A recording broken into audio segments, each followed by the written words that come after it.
Hello and good morning, preppers, wherever you might be. This is Perrin Lovett, and this is the Prepper Post News from Freedom Prepper for Monday, November the 2nd, 2020. And welcome back to the luxurious mobile prepper studio. I'm just going to take a look at a few of the headlines for today. You can find all of these minus my sidetracking at freedomprepper.com. Today we're going to be talking very briefly about free speech and when that hits close to home. We have the Trump campaign and the election in general. We have some events in France. We, of course, have our new and wonderful sponsor. We've got some coronavirus pandemic-related news out of England and California, and also some doctor commentary. We have a little bit of economics, and we have more people speculating about the Second American Civil War.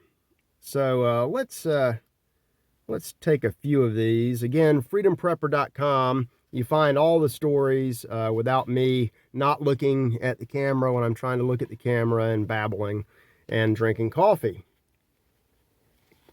By the way, I'd like to talk to you about Freedom Roasters coffee, the best coffee any prepper could ever have. The best part of bugging out is Freedom Roasters in your cup.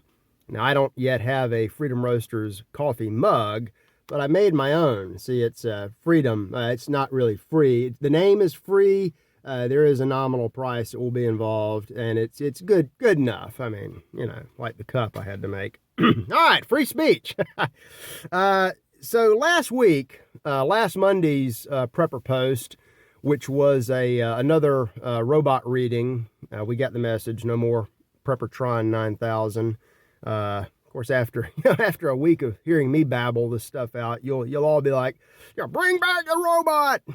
But last Monday, YouTube objected to something in the news and banned that day's post. And I get it. I think the headline, the dramatization in the presentation might have been a little over the top, but it was interesting. Friday, I'm looking for. Here we go. Nope. Well, I had the picture. I had the picture, and now it's gone. Friday, Freedom Prepper High Command received a notice from Facebook, and it said, "Action blocked. You're temporarily restricted from complex entries interactions." I don't know what those are. Until December 29th at 12:29 p.m. So you can't use Facebook until 12:29 of 12:29.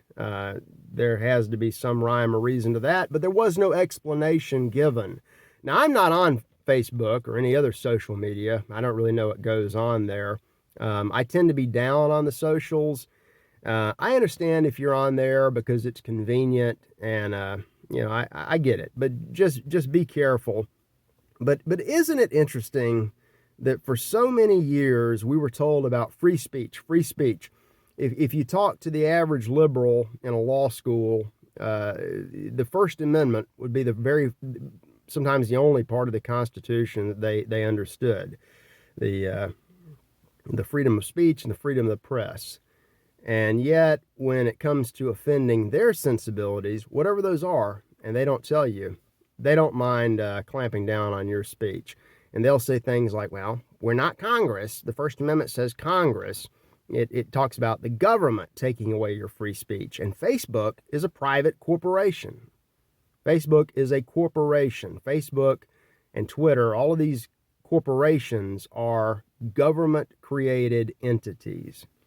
And they put themselves in the position of being publishers rather than, anyway, if one day you come on and we're not here, we're working on alternatives. Check freedomprepper.com and see where we might have gone to, whether that's BitChute or BitChute. Don't want to say that the other way. DLive, unauthorized.tv is a pipe dream of mine. But we're going to be around, And, we don't want to, we're not out to intentionally offend anyone. It's difficult to know who you're offending when they don't tell you. They just ban you for effectively 2 months. But they did not ban the Trump campaign. Moving on. An ad ran on Facebook, allegedly, I didn't look at it on Facebook, where Donald Trump proclaimed that he is still the president. I saw a picture, and it's this hilarious cartoon of the sun rising, and it's Trump's face, and there's a little Trump hummingbird flying happily along, and there are these SJW flowers, crying out in pain. They let it run because at the time it's running right now, he is still the president. So there's a little truth to that. And he's the president. They can step on us. He has a little more clout. Let's see here. Again, freedomprepper.com if you just want the stories linked up without me rambling. So France. Late last week, it was Thursday or Friday, we had yet another terrorist attack in France. Yet another Islamic terrorist attack. 2, in fact. At churches, again, beheadings, again, and again, there's this idiotic cover-up of, Charlie Hebdo ran a cartoon that offended the Prophet Muhammad. And, I have nothing against Muslims. I have Muslim friends. The thing that gets to me about Islam is their reverence for Jesus Christ as a prophet, not as living God. But there's something to it, respectable, until they go into churches and start hacking off people's heads. And then we come back to the intersection of multiculturalism just not working. You can't put so many different kinds of people in one nation like the French Republic and expect it to work any differently. And the attacker in one of these cases, these cases, there have been so many of them, I don't even have to read them. It's the same thing over and over, and I'm getting really sick of it. But the suspect, the terrorist suspect, had just arrived. He had just come into Tunisia. He came in through one of the islands of Italy and was admitted to France with the help of the Red Cross as a refugee. I mean, just a few weeks ago. And after a few weeks, he's ready to go on a killing spree. When are we going to learn? Emmanuel Macron, president of France, he's surprising me with some of the rhetoric that he's now using. He's not hiding. He's calling this Islamic terrorism, which it is. He says that France is under attack, which they are, and they have been. For 5 years now, they've been under a state of emergency since the, what theater was it? The Bataclan in Paris, and the Charlie Hebdo headquarters attacks, the supermarket attacks, attack after attack after attack. And at least now they're calling it war. The interior minister says France is at war. They are. But then he breaks down and says, well, we just have to adjust. The new French have to adjust. The old French, the real French, have to realize that, it's not going to work and that they had a nation for a reason and they need to reclaim it. And you can fill in the nation of your choice for France. And the other side has things to say about this too. Enter the prime minister, recently former prime minister of Malaysia, one Mahathir Mohamad, and there's always a different spelling for Muhammad. He put out a tweet, and I'm pretty sure this tweet violated Twitter's terms of service.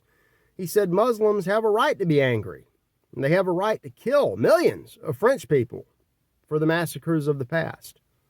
He's justifying murder on a massive scale approaching genocide, but I guess that's okay. I guess he gets to say that.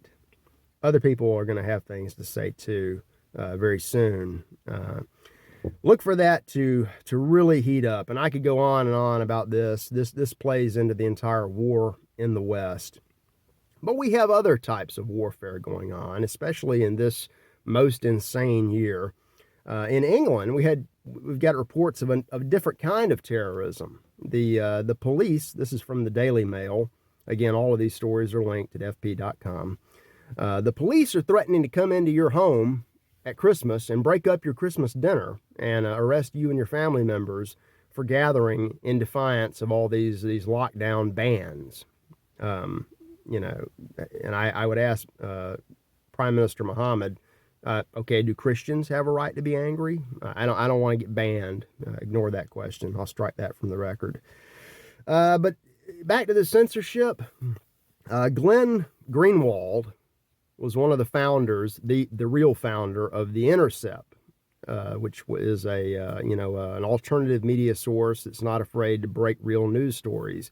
That was Reality Winner's choice for releasing the classified information that she stole from the government.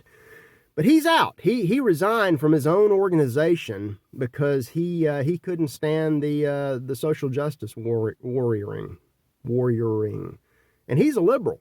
So this just drives home the point that no matter who you are, no matter what you do, at some point they're going to come for you, because at some point you will violate the narrative that nobody understands. And I've got his statement, courtesy of Info Clearinghouse.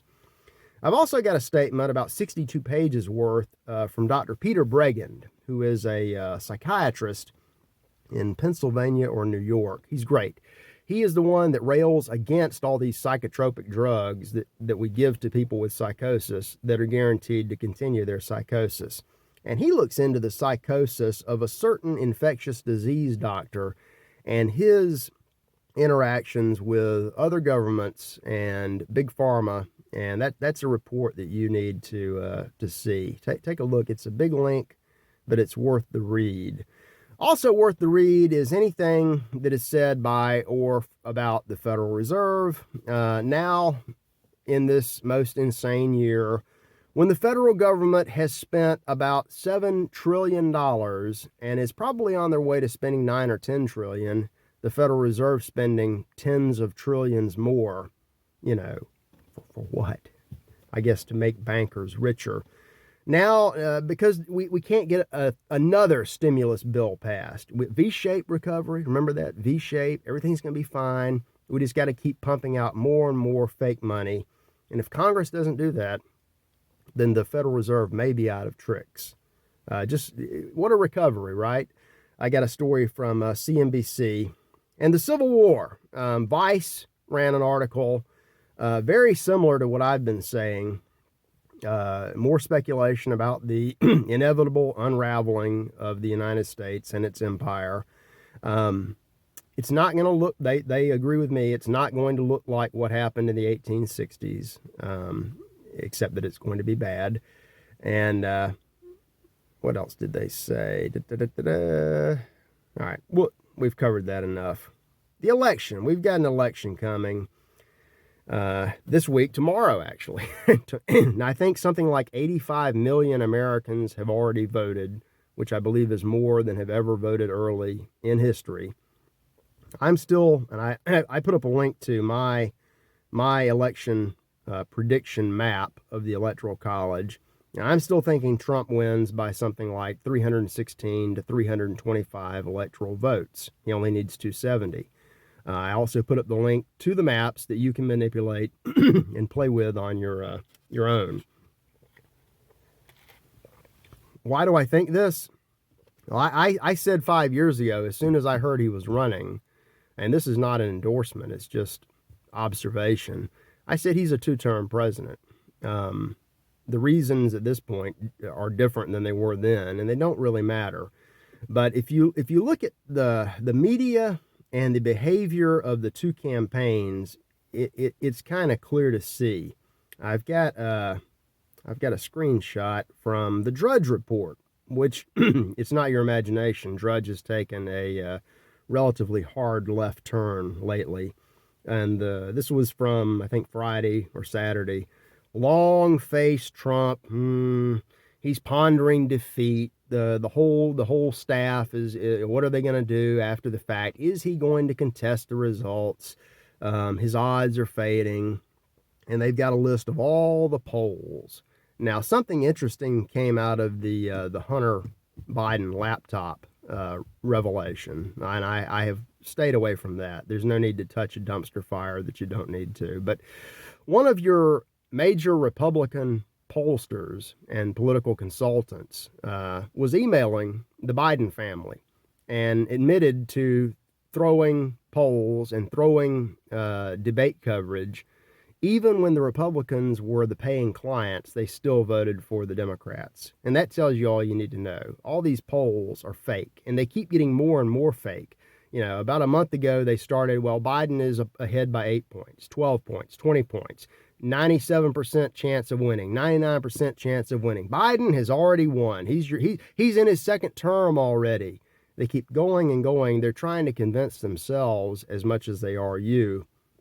And lately, last week and today, they're starting to tighten up their fantasy predictions because they want to be somewhat credible when the Trump slide comes in Wednesday morning. And I had something else to that effect. Trying to go by my script. It's hard.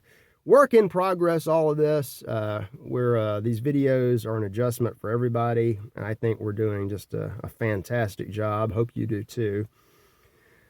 The Wall Street Journal had I think this was a Saturday article. The pollster who thinks Trump will win. Oh my God, there's somebody out there that was right about 2016 when the poll said Hillary had it in the bag, that just reads the writing on the wall. And we're going to find out. You know, I may put on a suit and do some special coverage of the election tomorrow. Probably not. I'm kind of getting sick of this. But by the way, I'm wearing my Freedom Prepper t-shirt. Those may make a return as well as soon as we get the Freedom Roasters coffee up and running. Where was I going with this? Whatever happens will happen, and I'm going to have Wednesday and Thursday and Friday some commentary about the national election, and also there are a couple of state races in places that are rapidly changing, places like Georgia and North Carolina. It's going to be interesting to see what happens. This year, I imagine, is the transition from red to blue. These are purple states now. It'll be fun to see how things shake out, and it'll be fun to get back with you tomorrow for another Prepper Post. I'm going to go ahead and wrap this one up. Everything is at freedomprepper.com. You can find us on YouTube, of course, and possibly at Facebook. I don't know. I'm not on there. Also, these are running on Anchor and a few other podcasting sites. So thank you for tuning in, and I will see you tomorrow.